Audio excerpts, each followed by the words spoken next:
En ce moment, vous pourriez être n'importe où, en train de faire n'importe quoi, au lieu d'être assis seul devant un écran. Alors qu'est-ce qui nous empêche de faire ce que nous voulons vraiment ? Tous les jours, nous nous réveillons dans la même pièce et suivons les mêmes routines pour vivre le même jour qu'hier. Pourtant, il fut un temps où chaque journée était une nouvelle aventure. Quelque chose a changé. Avant, nos journées se vivaient plus librement. Aujourd'hui, elles sont planifiées. C'est ce que veut dire grandir, vieillir, être libre ? Mais sommes-nous réellement libres ? Nourriture, eau, terre. Les éléments essentiels à notre survie sont la propriété d'entreprises. Il n'y a pas de nourriture pour nous dans les arbres, pas d'eau potable dans les sources, pas de terre pour construire une maison. Et si vous essayez de prendre ce que la terre vous donne, vous serez arrêté. Donc nous obéissons aux règles. Nous découvrons le monde au travers de manuels. Pendant des années, nous avons été assis à avaler ce qu'on nous disait, testés et gradués comme des sujets de laboratoire.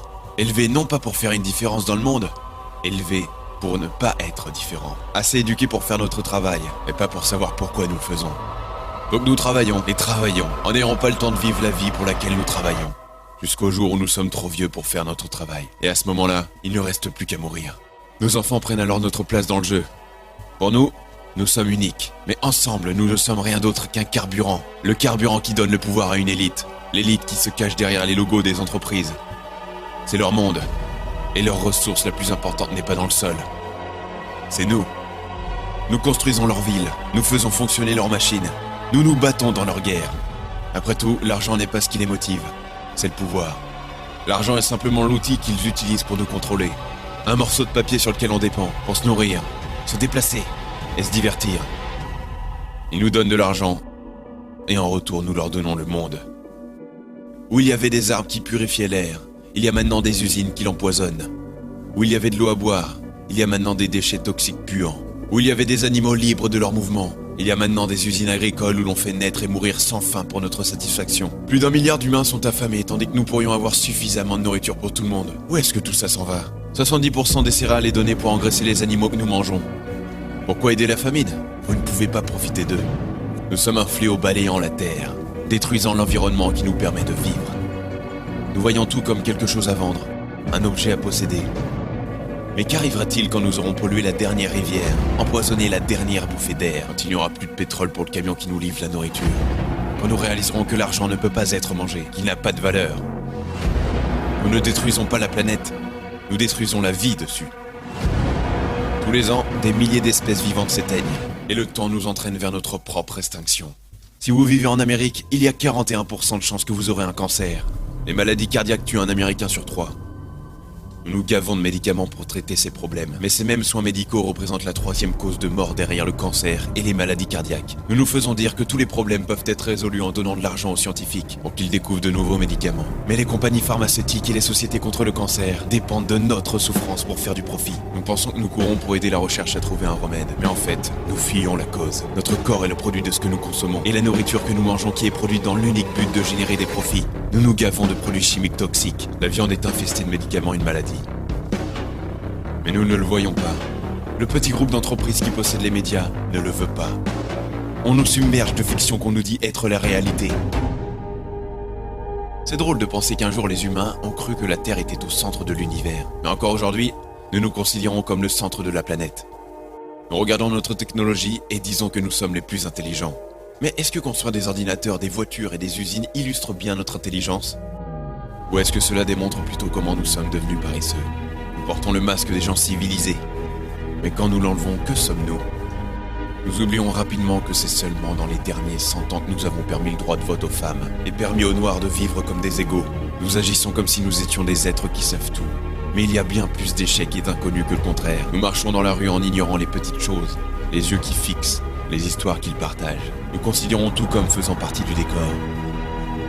Peut-être nous craignons de ne pas être seuls, de faire partie d'un bien plus grand tableau. Mais nous échouons à créer des liens. Nous sommes d'accord à tuer des cochons, vaches, poules, étrangers de pays étrangers. Mais pas nos voisins, notre chien, notre chat. Ceux que nous avons appris à aimer et à comprendre. Nous considérons stupides les autres créatures. Pourtant, nous les prenons aussi en exemple pour justifier notre action. Mais est-ce que tuer parce que nous l'avons toujours fait rend cela bien ? Ou est-ce que cela démontre plutôt que nous n'avons pas beaucoup appris ? Que nous continuons à agir avec une agression primaire plutôt que de penser avec compassion ? Un jour, cette sensation que nous appelons la vie nous quittera. Notre corps pourrira et nos objets de valeur ne seront que des souvenirs. Les conséquences des actions que nous avons prises hier resteront. La mort nous entoure constamment, mais elle reste si distante dans notre vie de tous les jours. Nous vivons dans un monde sur le point de s'écrouler. Les guerres de demain n'auront aucun gagnant. La violence ne sera jamais la réponse. Elle détruira toute forme de solution. Si nous regardons tous nos désirs profonds, nous verrons que nos rêves ne sont pas si différents. Nous partageons un but commun, le bonheur. Nous taillons en pièces le monde à la recherche de la joie, sans jamais regarder au fond de nous. Les humains les plus heureux sont ceux qui possèdent le moins.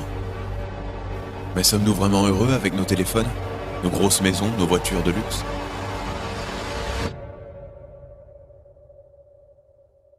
Nous devenons déconnectés, idéalisant des gens que nous n'avons jamais rencontrés.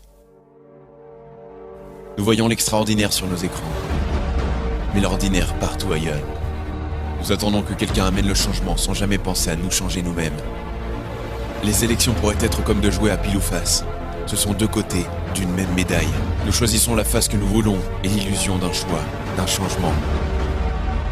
Mais le monde reste le même. Nous ne réalisons pas que les politiciens ne nous servent pas. Ils servent ceux qui ont financé leur pouvoir. Nous avons besoin de leaders, pas de politiciens. Mais dans ce monde de suiveurs, nous avons oublié de nous diriger nous-mêmes. Arrêtez d'attendre le changement et soyez le changement que vous voulez. Nous ne sommes pas arrivés à ce point en restant assis sur notre derrière. L'humanité n'a pas survécu grâce à notre rapidité, mais en raison du fait que nous avons su travailler ensemble. Nous avons maîtrisé l'art de tuer. Maintenant, maîtrisons la joie de vivre.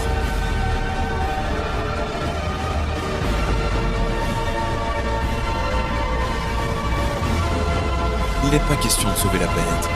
La planète restera là, que nous y soyons ou non. La Terre est là depuis des milliards d'années. Nous serons chanceux si nous durons plus de 80 ans. Nous sommes une fraction de seconde dans le temps de la Terre. Mais notre impact est éternel.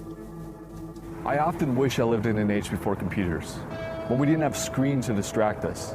But I realize there's one reason why this is the only time I want to be alive. Because here today we have an opportunity we never had before. Internet nous permet de partager un message et d'unir des millions d'humains tout autour du monde. While we still can, we must use our screens to bring us closer together rather than farther apart.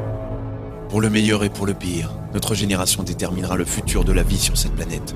Nous pouvons continuer de servir ce système de destruction jusqu'à ce que plus rien ne reste de notre existence. Ou nous pouvons nous réveiller, réaliser que nous n'évoluons pas dans le bon sens. Nous n'avons que des écrans devant les yeux, donc nous ne savons pas où nous allons. Ce moment présent est ce vers quoi chaque pas, chaque respiration et chaque mort nous ont menés. Nous sommes le visage de tous ceux qui sont venus avant nous. Et maintenant, c'est notre tour. Nous pouvons choisir de créer notre propre chemin ou suivre la route que d'innombrables autres ont déjà pris. La vie n'est pas un film. Le scénario n'est pas déjà écrit. Nous sommes les auteurs. C'est votre histoire. Leur histoire. Notre histoire.